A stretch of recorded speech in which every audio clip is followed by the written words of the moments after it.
रहमान तिलावत समात फरमाएं।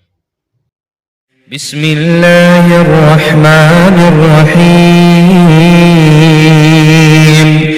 अर्रहमान अल्लमल कुरआन खलक़ल इंसान अल्लमहुल बयान। الشمس والقمر بحسبان والنجم والشجر يسجدان والسماء رفعها ووضع الميزان ألا تطغوا في الميزان وأقيموا الوزن بالقسط ولا تخسروا الميزان والأرض وضعها للأنام فيها فاكهة والنخل ذات الأكمام والحب ذو العصف والريحان فبأي آلاء ربكما تكذبان خلق الإنسان من صلصال كالفخار وخلق الجان من مارج من نار فبأي آلاء ربكما تكذبان رب المشرقين ورب المغربين فبأي آلاء ربكما تكذبان مرج البحرين يلتقيان بينهما برزخ لا يبغيان فبأي آلاء ربكما تكذبان يخرج منهما اللؤلؤ والمرجان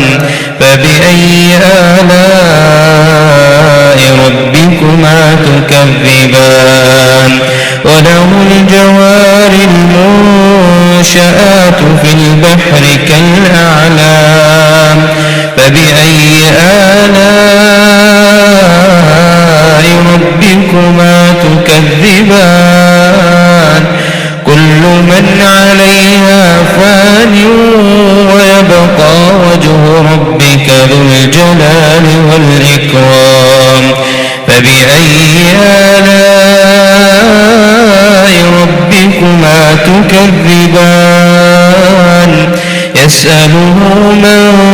في السماوات والأرض كل يوم هو في شأن فبأي آلاء ربكما تكذبان سنفرغ لكم أيها الثقلان فبأي آلاء ربكما تكذبان يا معشر الجن والإنس إن استطعتم أن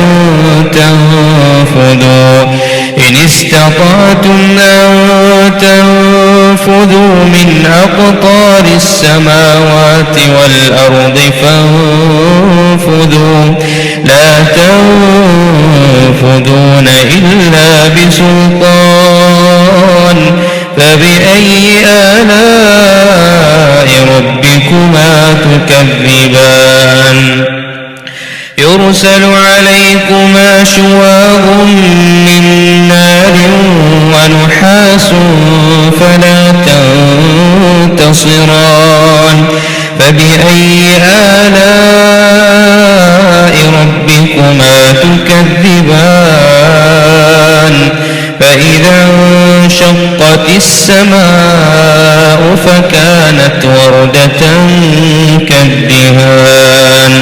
فبأي آلاء ربكما تكذبان فيومئذ لا يسأل عن ذنبه إنس إنس ولا جان فبأي آلاء ربكما تكذبان يعرف المجرمون بسيماهم فيؤخذ بالنواصي والأقدام فبأي آلاء ربكما تكذبان هذه جهنم التي يكذب بها المجرمون يطوفون بينها وبين حميم آن فبأي آلاء ربكما تكذبان ولمن خاف مقام ربه جنتان فبأي آلاء ربكما تكذبان ذواتا أفنان فبأي آلاء ربكما تكذبان فيهما عينان تجريان فبأي آلاء ربكما تكذبان فيهما من كل فاكهة زوجان فبأي آلاء ربكما تكذبان متكئين على فرش بطائنها من استبرق وجنى الجنتين دان فبأي آلاء ربكما تكذبان فيهن قاصرات الطرف لم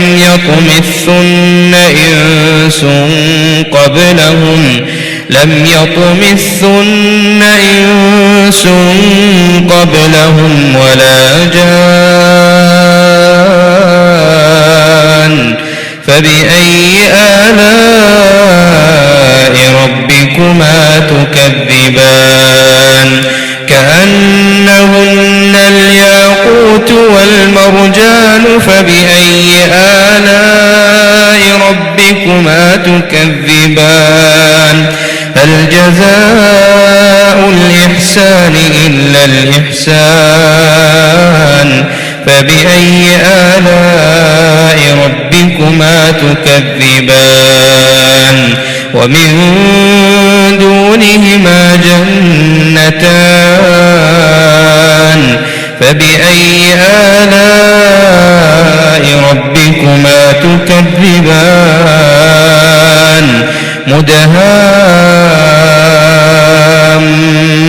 مدهامتان فبأي آلاء ربكما تكذبان فيهما عينان نضاختان فبأي آلاء ربكما تكذبان فيهما فاكهة ونخل ورمان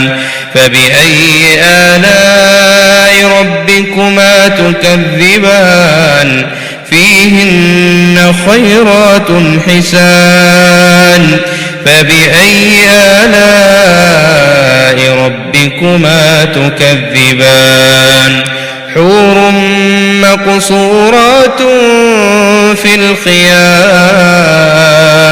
فبأي آلاء